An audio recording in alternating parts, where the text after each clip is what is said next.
system, the here meaning the Bach, and his understanding of the Tanoim, and then his understanding of the Rambam is that as far afield as radical a difference we might think that Chaya and Oaf and Basar Tamea, we should say that's completely mutar levashel and to have hana'ah from that bishul.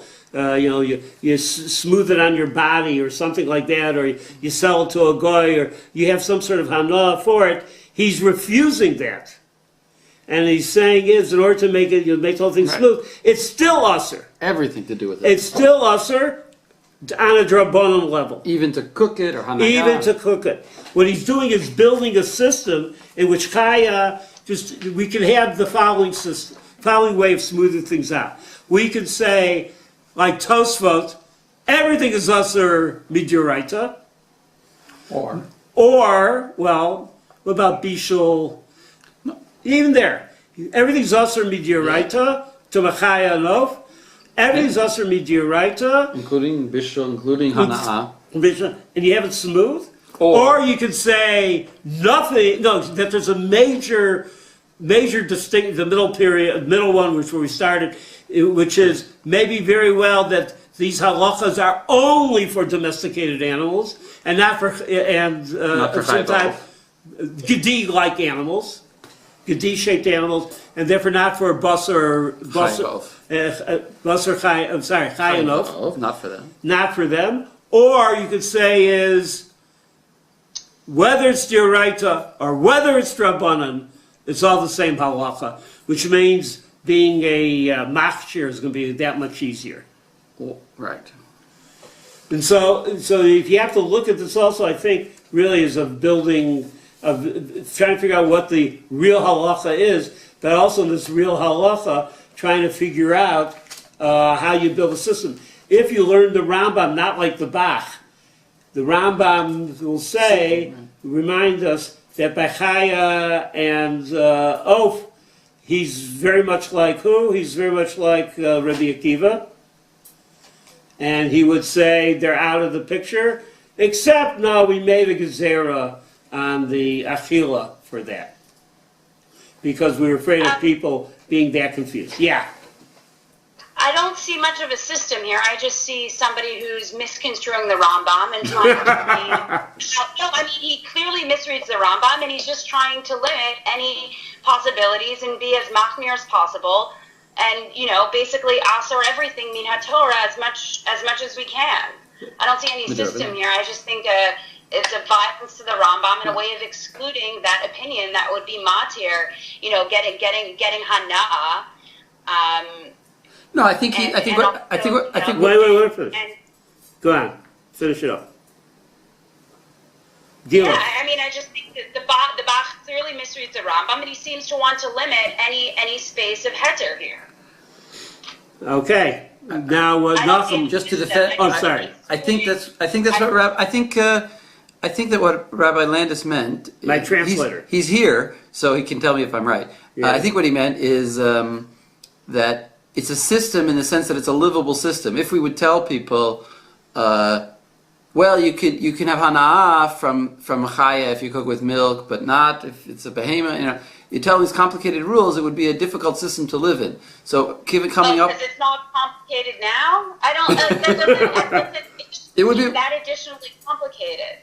How often do people, chaya especially, how often are you cooking chaya? Or let's say chicken. If you tell people, chicken, you can't eat it if you cook it together, but you could cook it together to give to your non-Jewish guests when they come over.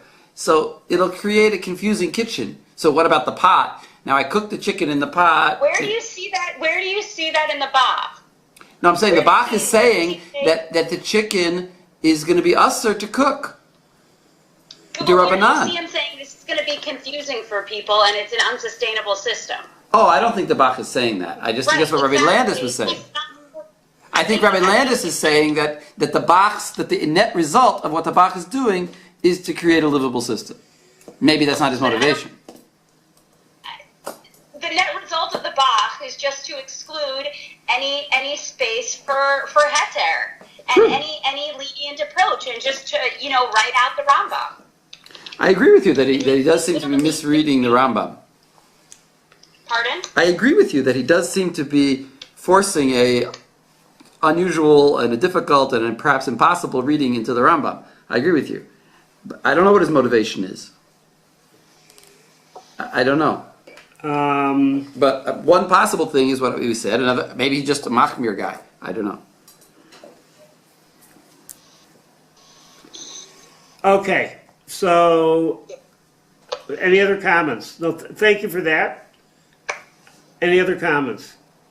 My comment would be that we Yeah.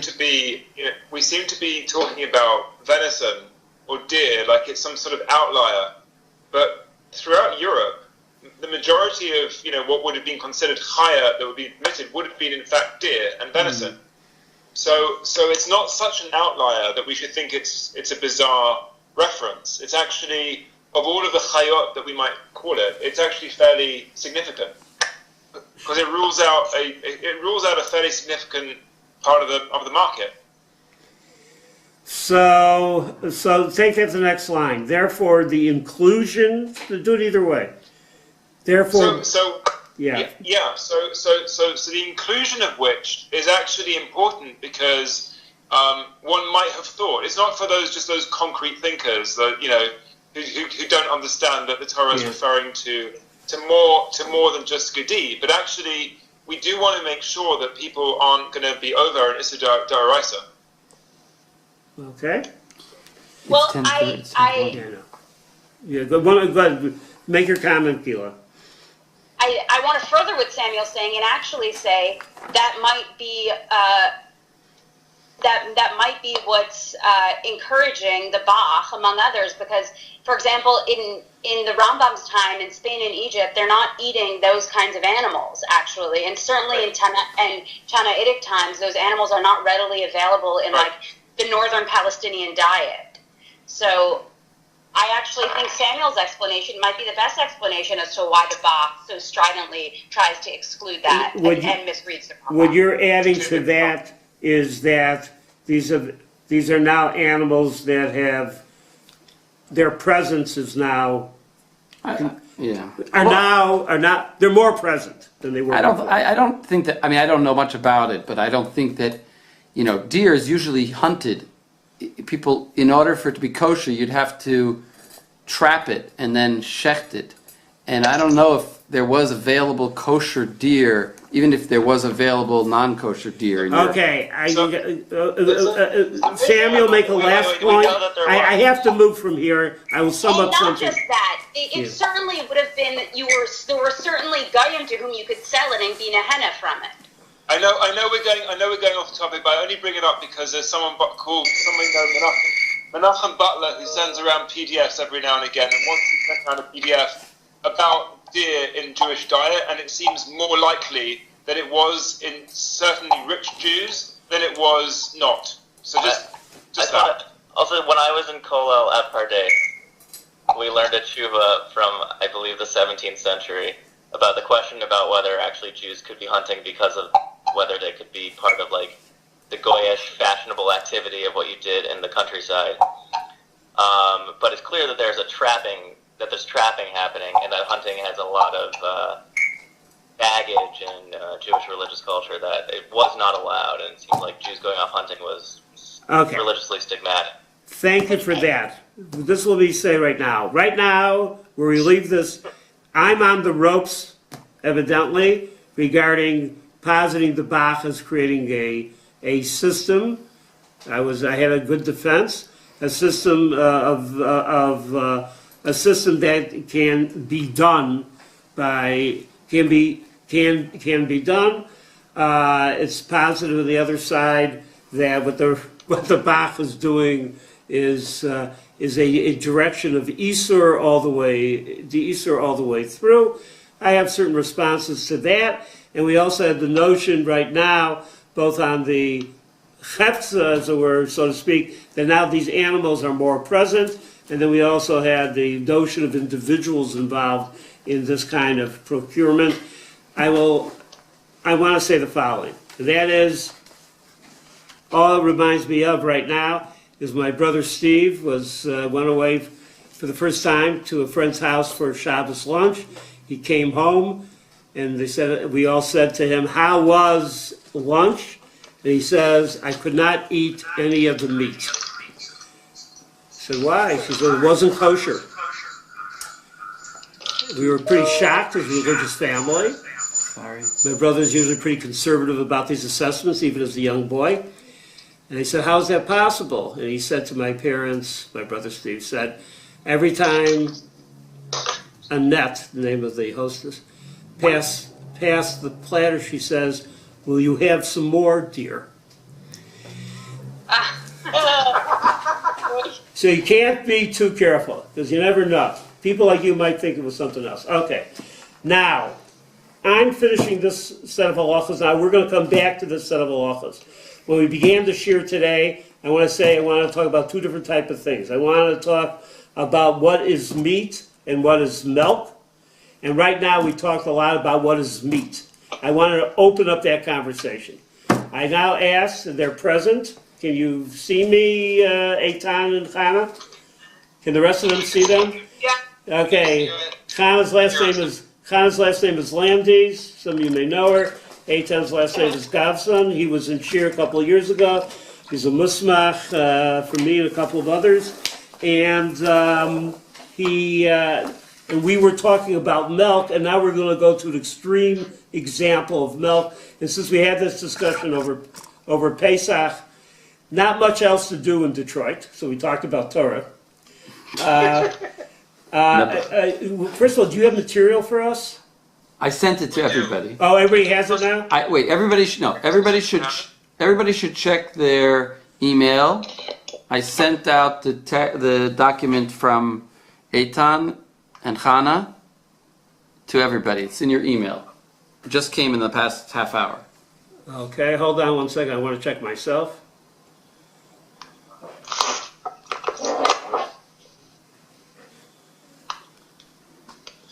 Does everybody have it?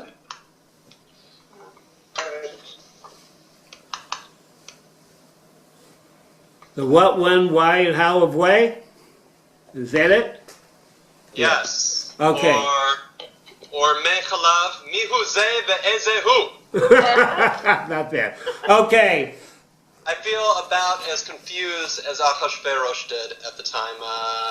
Even now that we've spent hours upon hours trying to figure out what milk is and how we can or cannot eat it. And before I even start, I want to say it's a real kavod to be learning with all of you, and so thank you for inviting us into the inner circle, as it were. Okay, so everyone has the sheet, right? And everyone can hear me? Yes. Okay, great.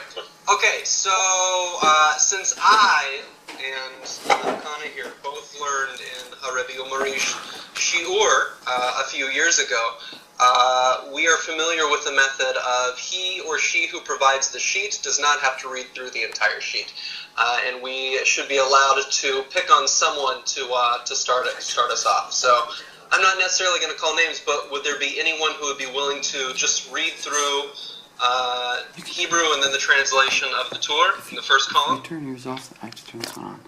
Yeah, I can do that. Okay.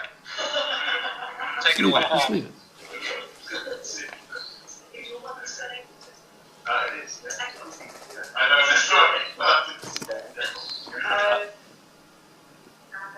Top Rambam, Michel, B'chanei Tveria, U'maten, V'dam shebashlo b'chalav, Hatur, Ve'ein lokchim al achilato mishum basar b'chalav.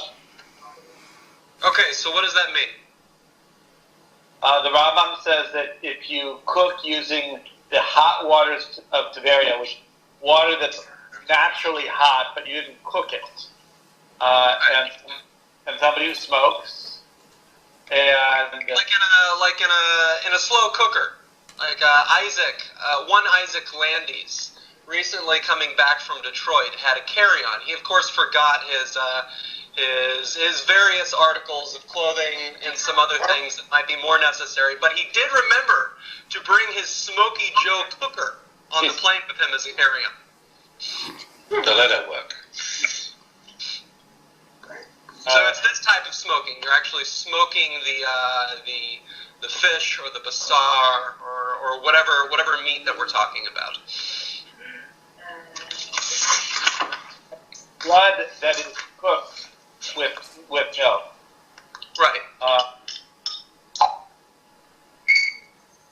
So I don't know, and so these are exempt, and you're not physically punished on these midioraita, and they're not basar challah. So you're saying midioraita, which is because the Patur it is telling you that it's a midioraita and not necessarily midorabanan. Well, it's the Ein Lo that I was thinking is telling me Right. Isor kare, sure. Yeah.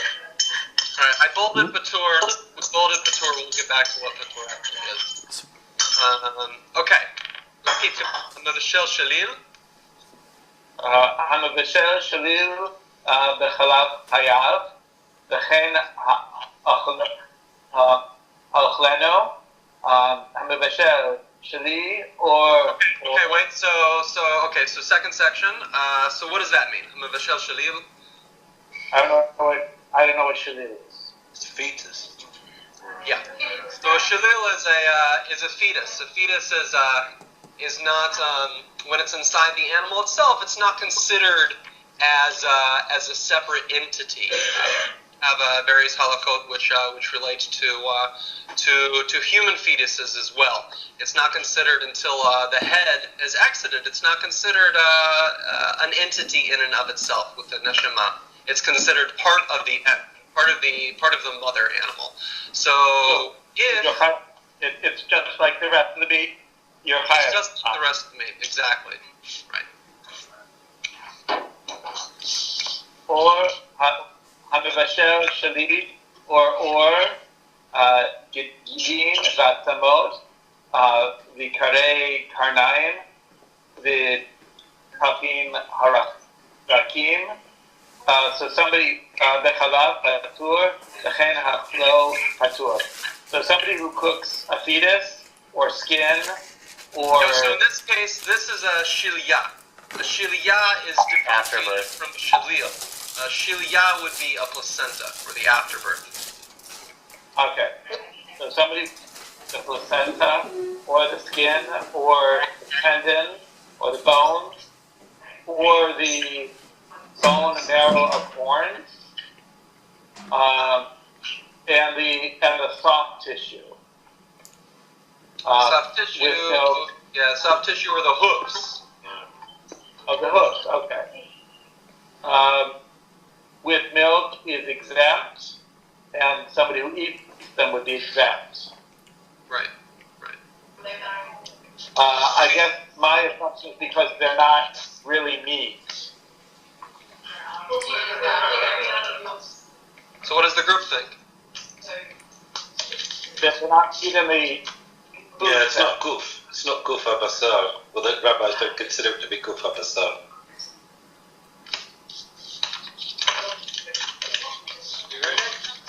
Sounds good to us. Okay. Hamavashel.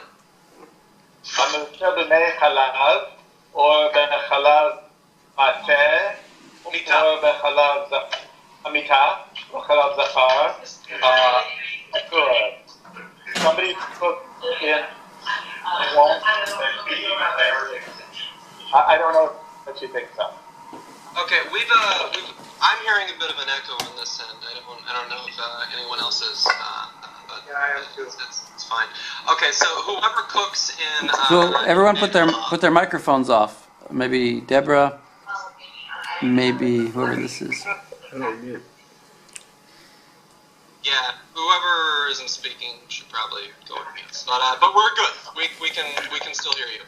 Okay, so Mevashel, right? As you said, whoever cooks b'mei chalav. So this is a question what mei chalav is. Or b'chalav mita. Chalav mita is it's say besi your milk cow has died, but she's your milk cow. She's been working with you and for you for 20 years, and you want to that Bessie would want you to have that last remaining 5 liters of milk in her udders. You know she would. You know she would, because that's the kind of cow she was. She was your best bovine. You're doing her a favor. You're doing her a You're favor. doing her a favor. You're doing her a favor. As much as it pains the animal during its lifetime to have this milk, this bursting bag of milk, it pains Bessie all the more to have it after she's dead, to have this milk in her bag that is not in her owner's hands. So that's Kalav Mita. You come, you say some nice words over Bessie, and then you take the milk and you put it in your Cocoa Puffs in the morning. Or you cook it with some milk, with some meat. With some meat, you put it on your deer or your lamb bacon. Okay. Oba Kalav Zachar. Very few men are able to lactate, but those who are know who they are, and that's what we're talking about in this case. Okay. Patur. All these are Patur. I'll cede the floor to somebody else to continue. Chikokaka, thank you very much. Okay, so Connor, do you want to read this next part? Sure. Okay. Okay, so we asked before the question, what is this mechalav? Now we're going to get into the meat, or the milk of it, as it were. All right, here we go. I mean, one thing we said is that, what we're focusing on here is the mechalav. Yeah. But this comes into the category of unusual items that are cooked with unusual items that have some kind of milk-meat combination going on. And in most cases, they seem to be patur. So we're going to focus a bit more now on mechalav, trying to figure out what exactly that might be. Yeah? Okay, so looking at 5. The chatav avi adoni arosh zal, the nisyuvei de chalva, einam bichlal mechalav, the asur min haTorah. Ela mechalav, hainu achar okay. That my father, the Rosh said that nisyuvei de chalva are not included in mechalav, and they are forbidden from the Torah. So now we have 2 terms that we might not completely know what they are. We know that we're going to figure out what they are, but we know that mechalav, if you cook in it, you are patur. But nisyuvei chalav, if you cook with that is forbidden. So these seem to be both products that are somehow connected to milk. One is permitted, one is forbidden. Let's try to figure out what they are. Going to be. Permitted or patur lo asur? Oh, you're right. Okay, so mechalav is patur, but probably asur. It doesn't say here patur aval asur. Well, it says here. It says patur, but it doesn't say aval asur. Patur aval asur is...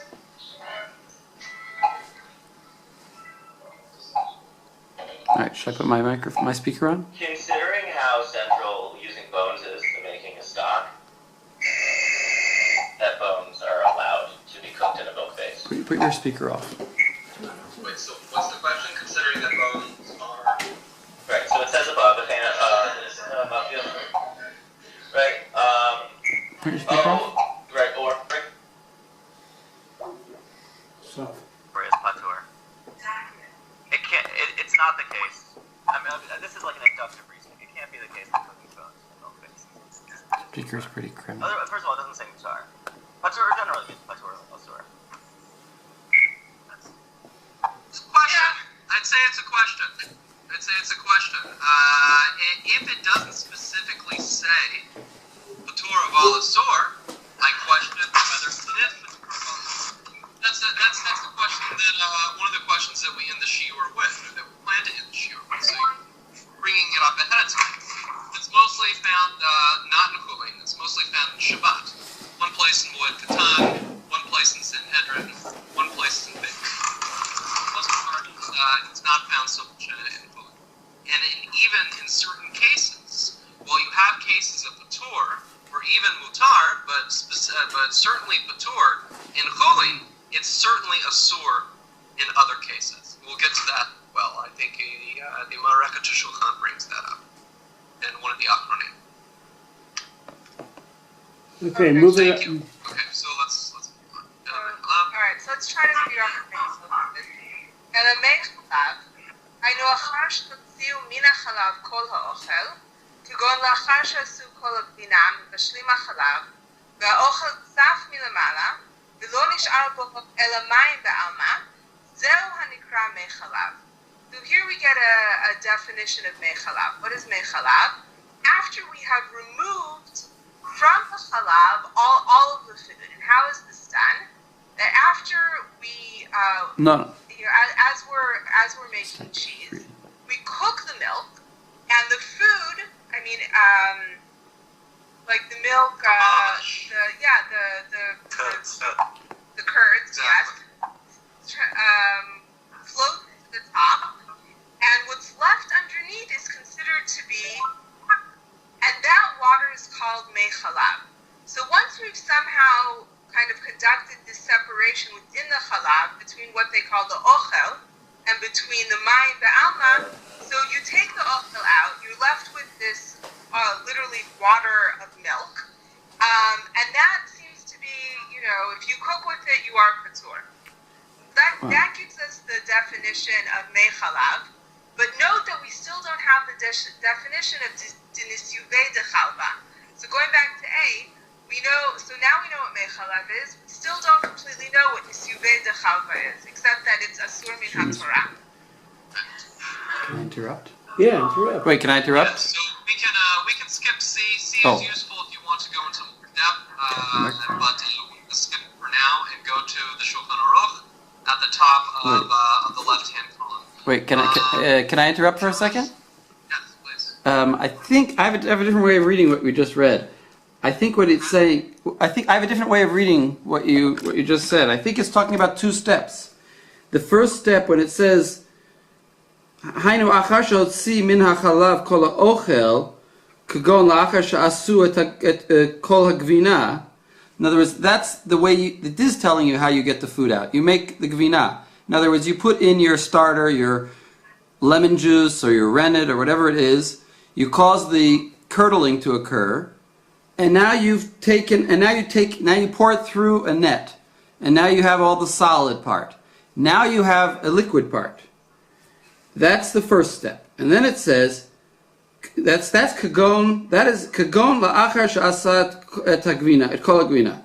Now what you do as the second step is mevashlim et hachalav.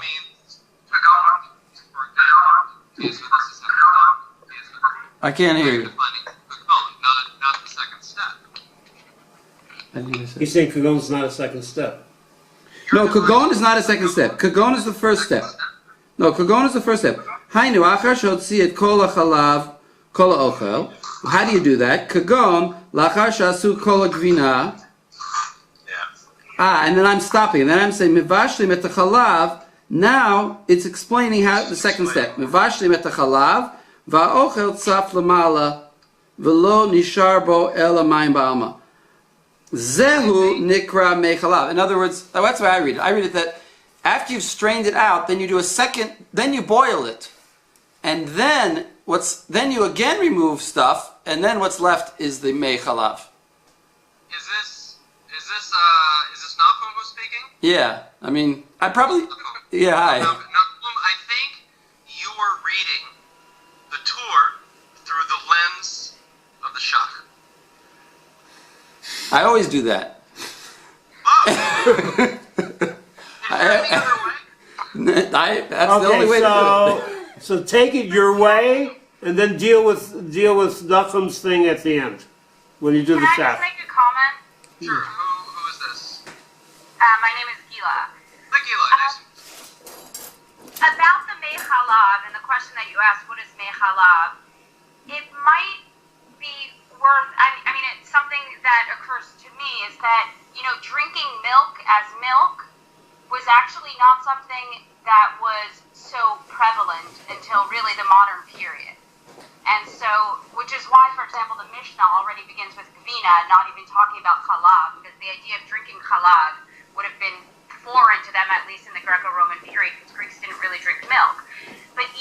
even at this period in Europe actually, is because the milk that they would be drinking would be the milk that was if they were drinking liquid that came from a cow, it would be the liquid that was after or part of the cheese making process. The cheese making process would be primary. Sounds like you know a lot more about this period than I do. But I will say, I do know that my ancestors, my Irish ancestors and English ancestors, did drink milk in the medieval period at least. But again, as you're saying, we're talking about Spain, we're talking about the lower countries, the south, as it were, of Europe. But mechalav seems to be some kind of byproduct of the milk and cheese making process, whether it comes like from the first stage or the second stage, if there is a second stage. Yeah. I think so. All right, move ahead. Yeah, no, they can't hear me. They can't hear you. Can you put the microphone on? Right, now they can hear you. W-H-E-Y, way. Uh-huh. Is that, so that seems to be what mechalav refers to, which is the liquid that comes off of the cheese. Okay, move it ahead. Let's see what you got. Okay, thank you. Milk, the liquid from a cow they would drink would be part of the cheese making process and less likely actual straight milk. Well, they have the concept of milk, and the question is, it doesn't seem like they're actually drinking the mechalav. They're using it to cook, and they're using it like Which is the concern at the end of the day. I mean, this is what Rambam is most concerned about. That a little gedi or an egel is going to be cooked in challah. If you look at any bolognese, I'm talking about southern Italian, the province of Bologna. You look at any bolognese menu, it's going to have almost everything cooked or simmered or seared or fried in challah. Not just the products of challah, but challah itself, challah mamash. Which is why, unfortunately, we can't cook so much Indian food in this house. Italian food. Okay, I'm sorry. Tell me. All right. So let's go on to Shulchan Aruch. We can go all the way down to part 4 and 5, which is Pei Zayin Het. and this continues to define the terms of mechalav and nisu mechalav. Right. Josh, would you mind taking it away? Who, me? Yeah. Thank you. Call it up.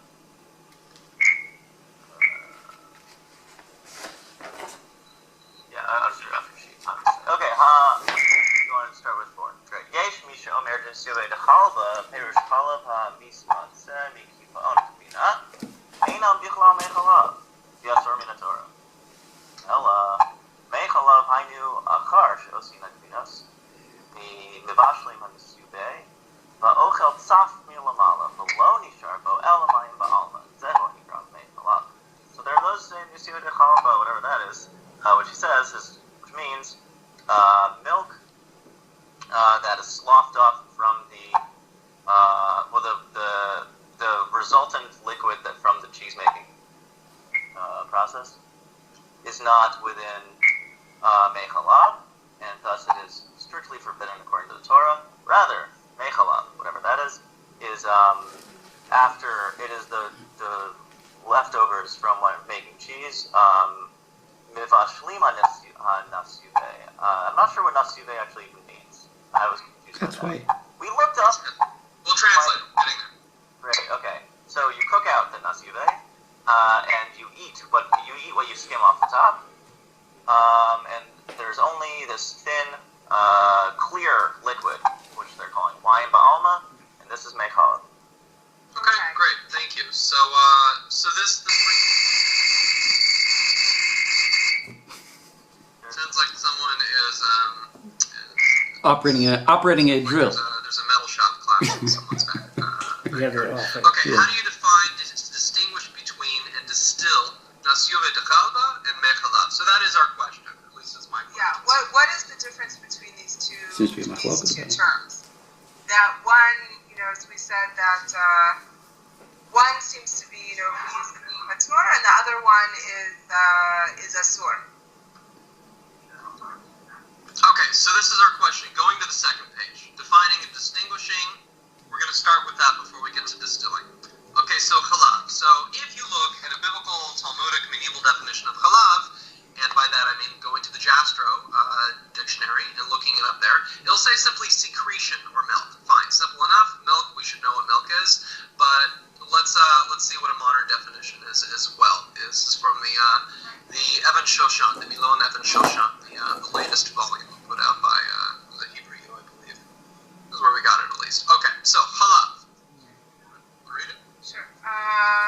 Right, חלב נוזל לבן הנפרש מבלוטות מיוחדות בגוף האישה ולקיבת בעלי החיים היונקים משמש להנקת התינוק. So this is, what is milk? It's the white liquid that is exuded from special protuberances in the woman's body and in the female mammal body, which is used for nursing the infant. החלב מורכב ממים, חלבון, שומן, סוכר, מינרלים וויטמינים. And milk itself is made up of water, 87% water, protein, fat, 3.5% protein. sugar, and different minerals and vitamins. So milk itself has within it, water, protein, fat. It's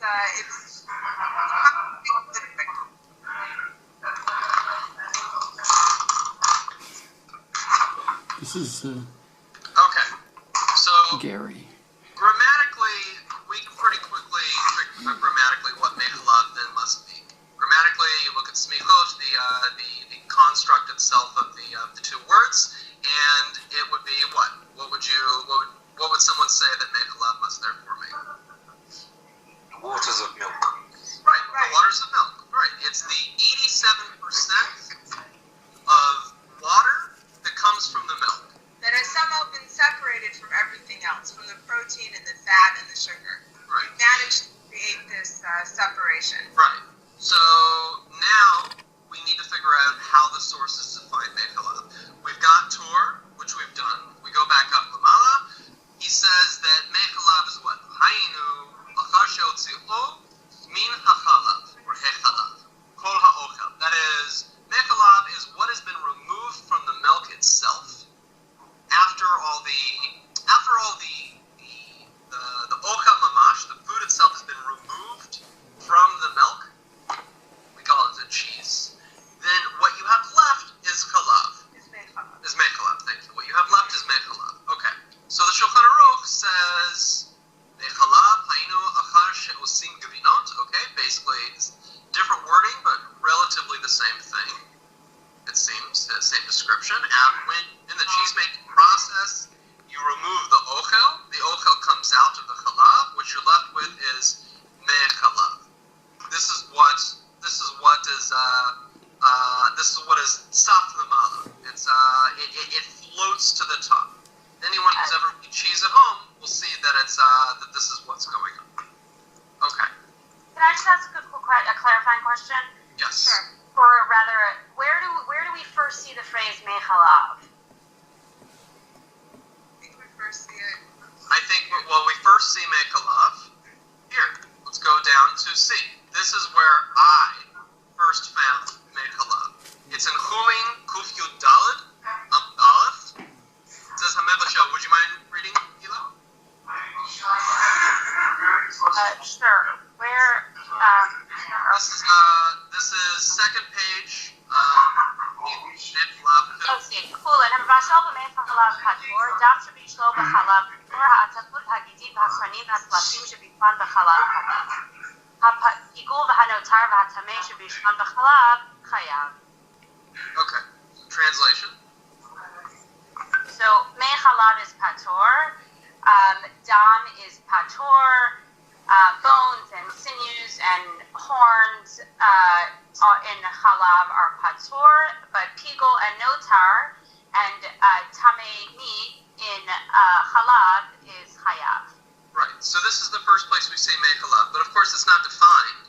It's referred to. It's known as during the time of the Talmud in Masechet Masechet Chulin, as it's being written, it's known at this point what it is. Rashi, 1040 to 1104. Rashi comes and he writes, Mechalav, what is Mechalav? Mechalav is Mesej, Belaz.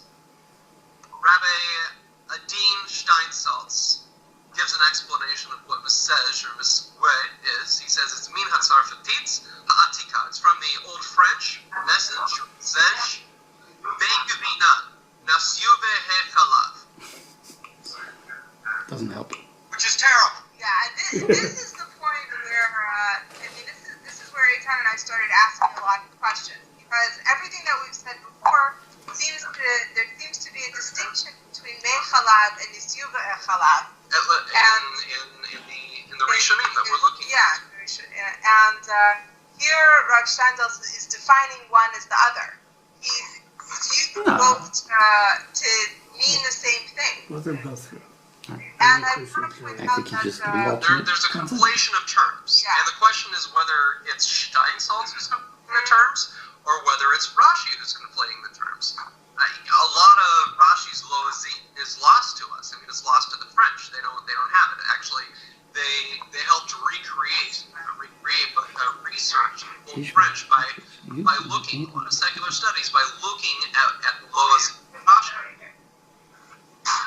So this is one of the words. yeah. Also, I mean, when we looked in the again in the Mizmon Evans fact, we looked up Mei Chalav, and it also defined Mei Chalav as Nisyuv Chalav. So what we thought was a very clear distinction somehow now seems to have melded back into the same thing. It's not ethically based on what we've looked at before. So certainly Rav Adin Steinsaltz, I think, can be forgiven, and maybe even Rashi can be forgiven. Well, let's stick with Rav Adin Steinsaltz. He can be forgiven because, at least in our modern Hebrew understanding of what Mechalav is, this go-to guide dictionary here conflates the terms of Nasuve Chalav and Mechalav. But that, of course, is problematic for the halachic Jew who wants to figure out, who wants to use this Mechalav, or at least wants to use one of these byproducts to cook his or her meat with, and can't figure out which byproduct he or she can use. Okay, so there's another dictionary of Loazit Shel Rashi, and that's included in the newest section of our English Responsa project, version 24 plus. It also says Mesej or Meswe, and it says Megavina Nasyuv Hechalav. Again, Nasyuv Hechalav conflates the terms. Okay, if you go online, you will find, and I'm referring now to page 3 of the handout, you'll find this Anglo-Norman dictionary, which basically takes a look at Old French terms and tries to define them between the Anglo language and the Norman language. The Norman language being Old French. We're talking about French, which mostly held sway, which mostly held sway years between 840 CE and 1410, which is, and Rashi falls really right in the middle of that time. Okay, so it defines mege or mesge or mej as way. And now, is there anyone here who knows French, who's able to translate this French here? No? Okay, I know a little bit of the Latin languages, and Spanish a little bit, and I stumble my way through some of the French. So with the help of a dictionary and what little I know, my butchered translation is so when it is impossible or not possible to take your milk from your cow and sell it in the market because it's going to go bad, then what you have to do, what you can do, you have the ability to derive 3 substances from this milk.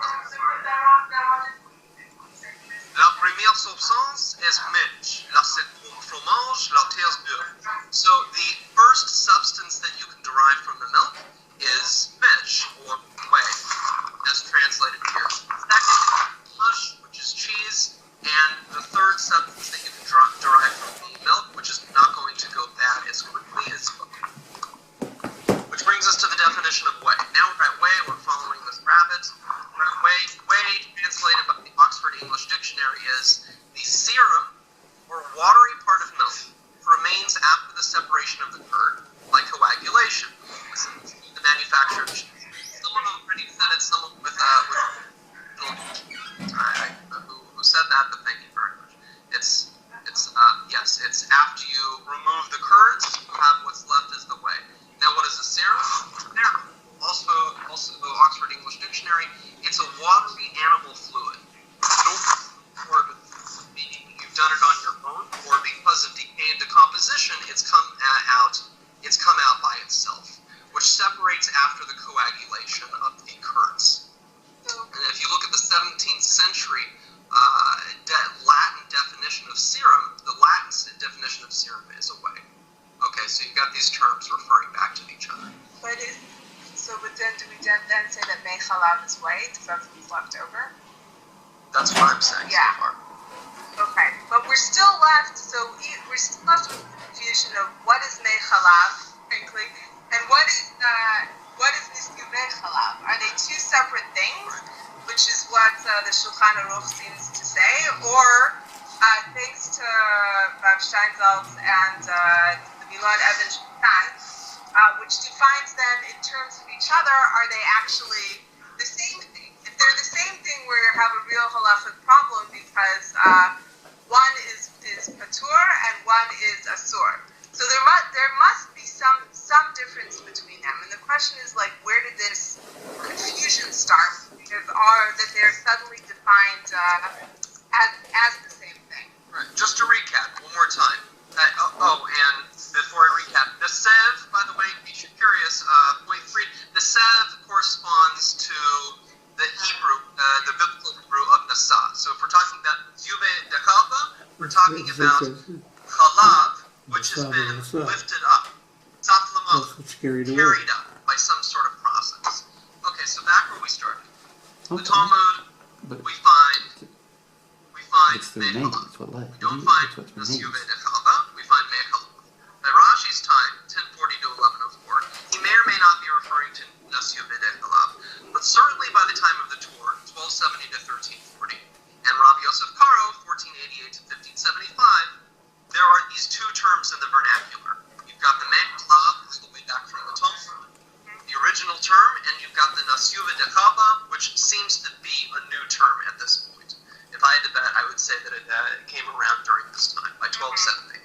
And then by the time we get to more modern age, these two terms have somehow, in a weird way, melded back together. And I blame Sifte Cohen for this. I blame him because he conflates them again.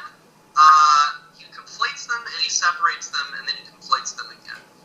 Sifte Cohen, he lived Jock, 1621 to 1622, and we have a new concept to confuse you even more, called Mei Chalav. Right. So.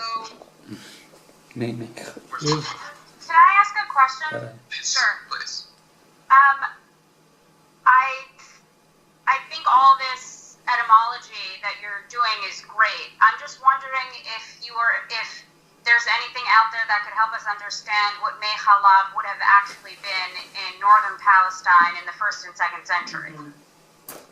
I think what are the cheese-making processes that they would be doing that would actually help us understand what Mei Chalav would have been for the Tanaim, which is obviously different than it is for everybody that we're looking at thereafter. I can chip in a bit.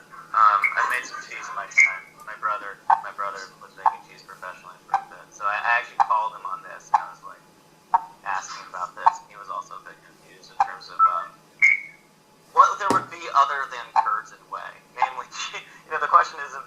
There's one way of making cheese, namely you're trying to separate out the proteins in the liquid substance to allow them to curdle and to harden, so you can remove them. What you're left with is the non-proteinaceous liquid, which is what we call curds and whey. Now, what you use to make that kind of curdling process differs according to culture and according to material circumstances. But milk is the same world over. So the question then is, I agree with Gila's sharp question. There's some linguistic reality, but we can't presume that it actually corresponds to things. Namely, what we're dealing with here is a confusion between the way in which words are applied to things, the way in which words try to help us understand material reality. So it seems like we have, as you just put it, Eitan, we have operative concepts that are helping us was trying to create legal categories. Now we have Mei Chalav, we have Nisiyuv Chalva. Now we actually have Super Mei Chalav, brought in by the Shach. So thank you both. So we're going to move out now. So sometimes you see that Gary We're going to is move going out blue. now from Because his this microphone's Immanuel Kant and His Brisker microphone's on. understanding At of least he uses halachic microphone. concepts of chalav, and we're going to move into the meat of the milk of what milk and cheese really Right. is. So I do want to just say one thing with the shach. It seems to be that there's confusion between Nisiyuv Chalva and Mei Chalav. At least where we saw it starts with the shach, who defines them as being the same. And what he then says is that so Nisiyuv Chalva is what's left after you make the cheese, and that's called Mei Chalav. So he straight out says that they're the same thing. But what happens but there's some kind of other process that happens after we, and this goes back to what Nachum was saying at the beginning. If we continue to do something to those nisyuvei, then we get something that's called mei chalav.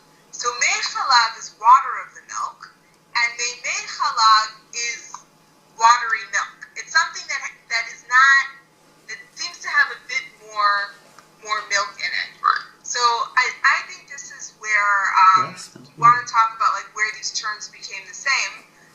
The Shach sees Nisiyuv Chalva and Mei Chalav as being what's left over after you make cheese, but he adds this new thing which is called Mei Chalav, and he says it's treated just like Chalav. Right. And if you're curious what Shoulder shach we're removed? referring to, it's the Mareket of Shulchan.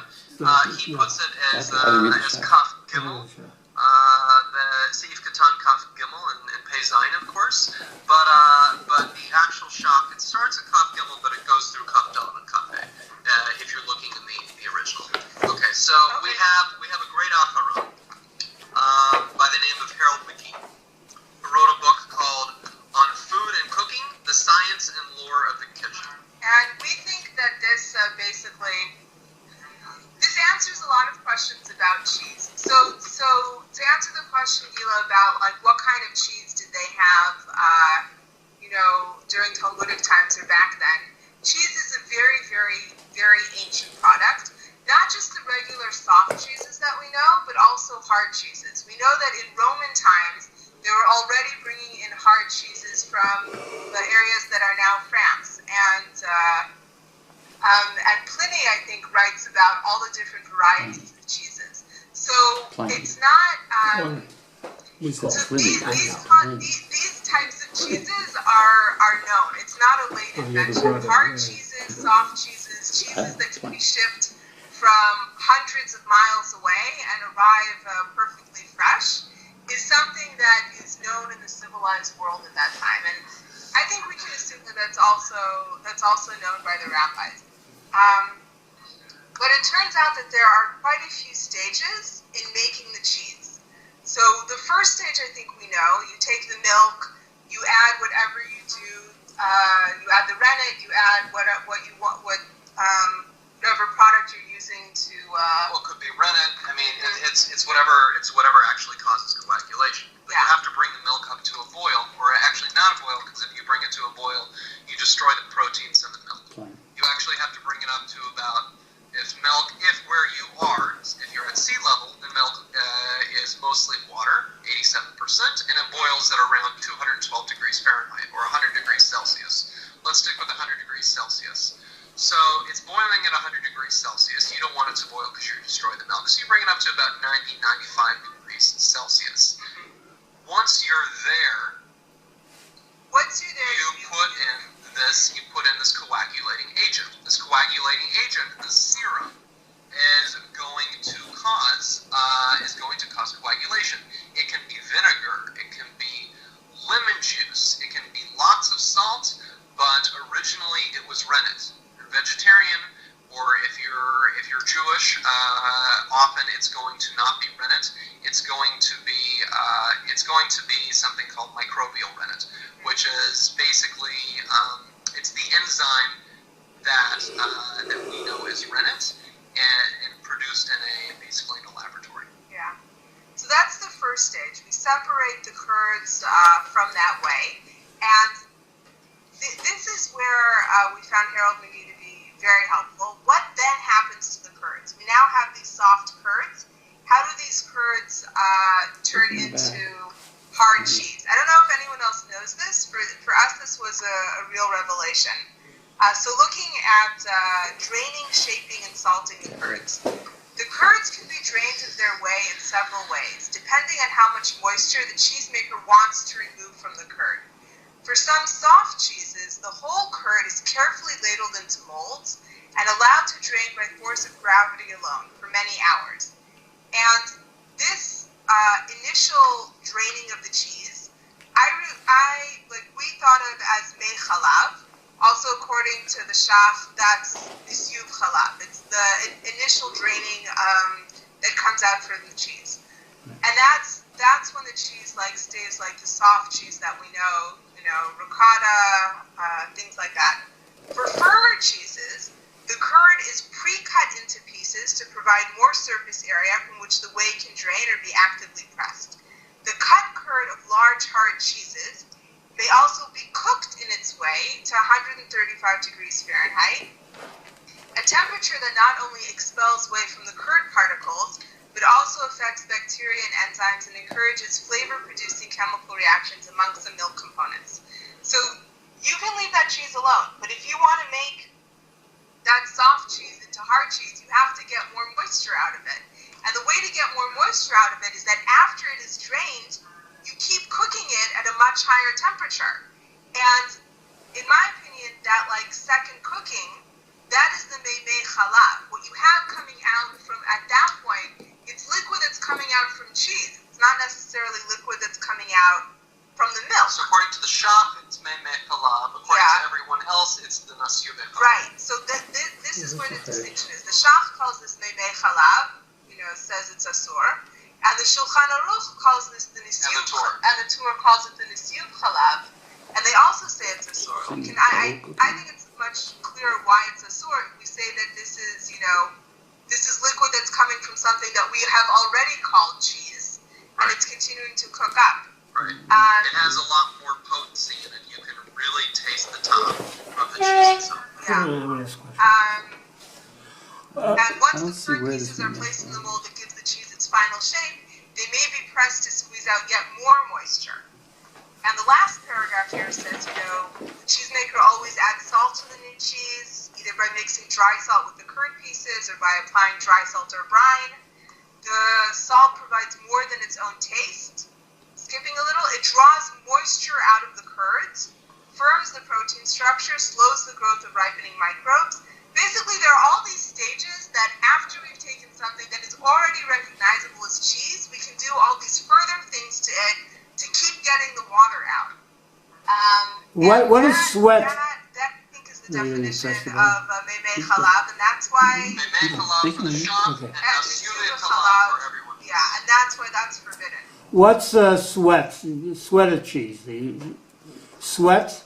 That's a natural process of nasyuv chalav. As the cheese ripens, liquid comes out of it, and it needs to be wiped down, depending on the cheese, every few days or once a week, in order to remove that liquid. And that's also what forms the hard outer core of the cheese, that you keep removing the liquid from it. Now, if we go back to the concerns. Yeah, I mean that happens naturally once you add the salt and once you allow the cheese to ripen. As it ripens, we know that a camembert, for example, has a very short shelf life. That it can get hard very quickly, right? You only have a week or so to eat it. No. You'll have a week or so to eat camembert if you want a mild tasting camembert. Mm-hmm. If you want to wait until that is really hearty tasting camembert, you can wait up to 9 to 10 weeks. Yeah, but that's because more and more liquid coming out. As the liquid comes out, the cheese becomes concentrated. The taste of the cheese, the top becomes concentrated. So is whey parav or is not? Is what? Is whey parav?